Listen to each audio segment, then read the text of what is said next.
Hello everyone and welcome back to another video from Wake&Tech. In this video, I'm going to show you how to enable the dark mode on Windows 11. So let's get started right away. Now, if you wish to use dark mode along with your Windows PC, then in order to change into the dark mode theme, just right click on any blank space within your desktop and then click on Personalize. This will then take you into the personalization page. Just click on Themes. And now you will see the various different themes that are available on your PC. Now, within the current theme option, you will be shown the theme that you are currently using. There are various different themes ranging from light, dark, and various other themes. Now, if you wish to use the dark theme, simply choose any dark theme within your Windows PC. Once you choose your desired dark theme, it will be applied right away. You can also change the color accent by clicking on color at the top right corner.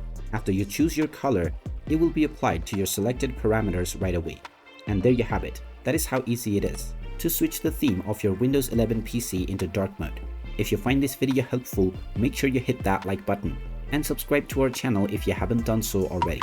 Also ring that notification bell to never miss another update from us. Thank you for watching and I will see you again in the next video.